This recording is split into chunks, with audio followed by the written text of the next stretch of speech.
백과사장님께서 올려주신 썰렁썰레입니다. 유튜브로 보시는 분들 구독과 좋아요, 알림 설정, 댓글 잊지 말고 한 번씩 눌러주세요. 안녕하세요, 개봉원님. 제가 작년쯤에 작성한 파견지에서 후임이 COI 갈아버린 썰이 썰렁썰레 유튜브에 업로드된 것을 확인하고 개인적으로 일이 바빠서 카페에 방문을 잘 못했던 바로 그때 그 작성자입니다. 오늘은 전설에서 언급했던 파견지 관련 비문썰 하나 더 풀어볼까 해요. 전설에서 이미 말씀드렸다시피 제가 파견 가는 방공부대는 통신을 무조건 정상화하기 위한 COI 열람을 생각으로 많이 합니다. 그날은 이상하게도 통신 상태가 엉망이라 비문 보관함에 비문을 꺼냈다가 정상화되면 다시 넣어서 잠궈버리고 한 5분 뒤에 또 먹통되면 다시 비문 꺼내서 세팅하고 하는 개빡치는 상황. 그렇게 2시간 정도 씨름한 결과 통신 상태를 다시 정상으로 돌려놓을 수 있었죠. 그 이후엔 별다른 문제가 생기지 않아 시간이 좀 남았죠. 본청에서 들고 온 보안인가를 받은 달빛 조각사라는 소설을 뒤적이면서 시간을 때우고 있었는데 그때 저랑 같이 올라온 선임이 노트를 꺼내서 뭔가를 적는 거예요. 근데 상배님, 갑자기 웬 노트입니까? 작업할 거 있어서 소설 읽고 있다가 내가 부르면 잠깐 나한테 와. 네, 알겠습니다. 그렇게 한 1시간 정도 지났을까요? 그 상병이 저를 불렀습니다. 야, 일로 와봐. 이거 볼래? 그렇게 해서 상병이 보여준 건 바로 캠퍼스 노트에 적혀있는 COI 비문 내용. 정확히 무슨 내용이 적혀있는지는 말씀드릴 수 없지만 그 노트 앞면에는 어디서 구해서 찍었는지는 모르겠지만 군사 3급 비밀 도장까지 하나 찍혀있더라고요.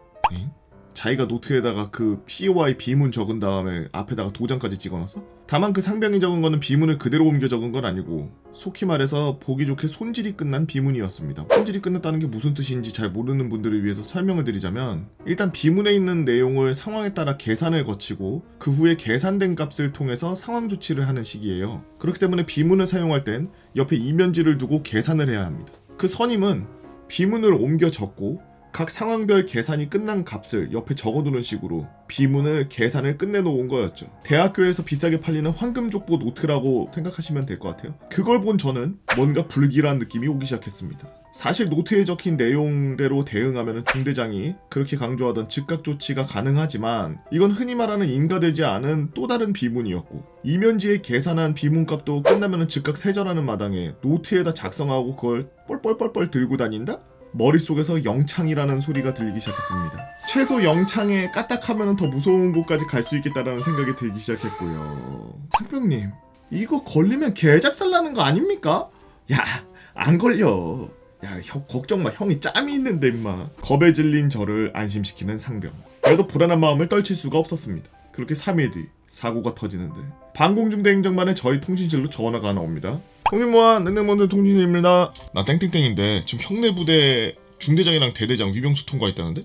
갑자기? 뭐 사유가 보안 검사라던데? 아 맞다, 오늘 불시에 검사한다 그랬구나. 알려줘서 고마워. 저는 퍼즐로 자고 있는 상병을 깨웠죠. 선배님, 땡상비님, 중대장하고 대대장 올라온답니다. 오늘 뭐 있어? 어제 말씀드렸지 않습니까? 불시에 보안 검사 올 거라고.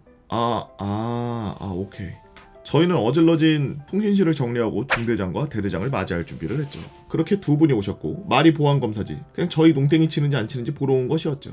그렇게 잘 끝났으면 좋겠지만 중대장님이 통신실 내부에 있던 책상 서랍들을 발칵발칵 열기 시작했고 거기에는 떡하니 3급 비밀 도장이 찍혀있는 캠퍼스 노트가 튀어나왔습니다.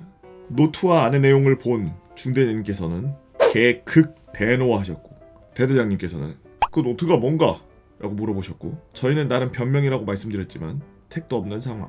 그나마 다행인 건 통신실 CCTV 확인 결과 이 노트는 외부로 유출된 흔적이 전혀 없었고 저랑 상병이 영혼을 갈아버리며 해명을 한 탓에 해당 노트는 중대장님과 대대장님 보는 앞에서 전부 세절해버리고 저희는 일주일 동안 군장으로 띵걸음으로 커버할 수 있었죠. 재밌게 봐주셔서 감사합니다. 백과사장님께서 올려주신 썰렁썰레였어요.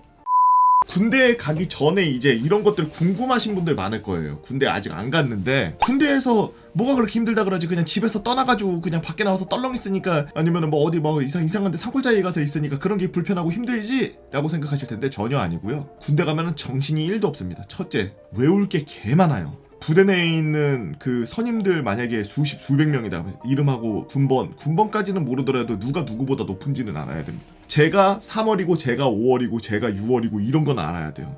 요즘에는 뭐 6개월 단위로 끊고 뭐 이래가지고 그런 게 조금 덜 할지 모르겠지만 저 때만 해도 한 달 단위로 끊어져 있었기 때문에 달 단위로 전부 다 외웠어야 됐어요. 그래서 압종법 써야 돼가지고 같은 상병인데 땡땡 상병님께서 땡땡 상병님 오라, 땡땡 상병 오랍니다. 이러면 내가 걔보다 후임이야? 막 생각해. 예 맞습니다 그러면은 맞아 이러면서 막 따라오고 막 이러면서 장난치고 막 이래. 그런 퀴즈들이 매일매일이 수백 개의 퀴즈야. 누가 그래요 인터넷에? 뭐 군대 가면 2년 동안 뭐 공부하다 나오는 거 아니냐고. 공부하다 나오지. 군대에 관련돼서 탱크 얘가 지금 뭐 면적이 전장이 몇이 전고가 몇인지 엔진 힘이 몇 마력인지 막 이런 거 다 외워야 되고 막 자기가 정부라고 써있는 것들 기계에 대해서는 다 외워야 되거든. 구동반 막 이런 거 재원 같은 거 막 다 외우고 그 총기 재원부터 해서 총 안에 들어가는 거 막 놀이사 명칭 다 외워야 되고 막 그것만 외워? 훈련할 때 임무 어떤 임무를 해야 되는지 거기 나아가서 중대 임무는 뭔지 대대 임무는 뭔지 나아가서 그 연대 임무는 뭔지 사단 임무는 뭔지까지 전부 다 알고 계속 다 말해야 되고 뭐 이런 상황이 터졌을 때 어떻게 조치해야 되나 이런 것들에 대해서 막 설명하다가 막히면은 막 진짜 꺼내서 이렇게 목이라도 해야 될 정도로 외워야 될 게 책 한 권을 이렇게 들고 다녀요 훈련할 때. 그것만 있는 줄 아세요? 잠은 또 존나 안 재워. 8시간 7시간씩 잘 수 있을 것 같죠? 절대 아니에요. 근무 빡센데 이런 데 들어가시는 분들은 진짜 퐁당퐁당으로 진짜 뒤져요. 군대 가기 전에 아유 거기서 훈련 받고 이런 거 힘들고 그냥 내무 생활하면서 사람 상대하는 거 힘들겠지. 이벤트고 다 부가적인 거예요. 제일 빡센 것들은 내무 생활에 있으면서 필요한 그리고 훈련하면서 필요한 그리고 근무 수면서 필요한 그런 여러 가지들 그런 것들이 복합적으로 개복잡해요. 그러니까 완전히 사회와는 완전 다른 곳이야. 그냥 뭐 조직적으로 봤을 때는 비슷한 면이 있을 수 있는데 완전 다른 곳이고 한 번도 경험해보지 못한 그런 곳이에요. 마치 정말 경험해봤다 그러면 보이스카우트 같은 거 그런 거 보이스카우트 갔다 온 거 그런 거 막 수학여행으로 막 그 가가지고 막 조교들 있어가지고 앉았다 일어났다 시키고 이런 거 그런 거에 한 43,000배 정도 된다고 생각하시면 됩니다. 그냥 생활에 묻어있는 내가 입고 싶은 옷 못 입고 다 똑같은 옷 입고 다녀야 돼. 막 하여튼 이상한데 거기에 따라서 요즘 비문 뭐 CEOI 이런 거 나오죠. 군대에서 외워야 되고 군대에서 알아야 되는 수억 가지 중에 하나일 뿐이에요. 이런 게 그게 비문이 뭐지? CEOI가 뭐지? 궁금증이 생기죠. 이런 궁금증이 군대에서 전역할 때까지 계속 생겨요.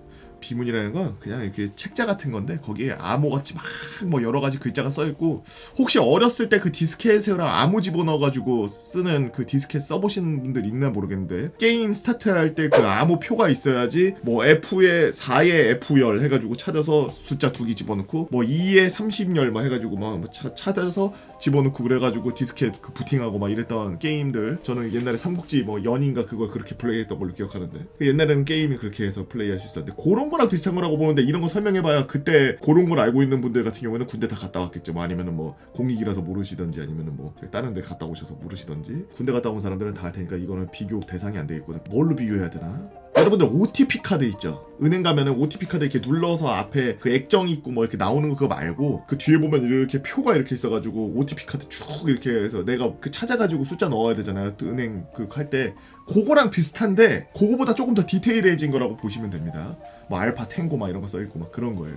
보안 카드를 수십 배 복잡하게 만들어 놓은 게 바로 이 비문 CEOI가 거기 들어가는 코드 표예요. 그래서 그런 것들이 왜 중요하냐면 못해도 한 군단이 그 암호표를 써요. 이게 뭔 얘기냐? 전쟁이 나면은 보안 채널로 서로 접속해야 되거든? 그냥 무전기에다가 야 너 3번 채널로 맞춰놔 나도 3번에 맞출게 그냥 이러고서 여보세요 이러는 게 아니야. 비문에다가 막 그 한 걸로 갖다가 그걸로 암호로 전보 쳐가지고 뭐 몇 번째 있는 그 코드 몇 번째 코드에서 6개에서 막 8개의 막 코드를 막 집어넣어가지고 그걸 맞춰요 주파수를. 그래서 그걸로 갖다가 통신한다고. 근데 전쟁 나면은 그걸 쓰려고 그렇게 한 건데 만약에 비문이 밖에 외부에 유출됐거나 누구한테 사진이 찍혀서 돌아다니고 있다는 게 어느 정도 이제 밝혀졌잖아. 그럼 어떻게 되냐면 전 군에 있는 비문을 다 바꿔야 돼.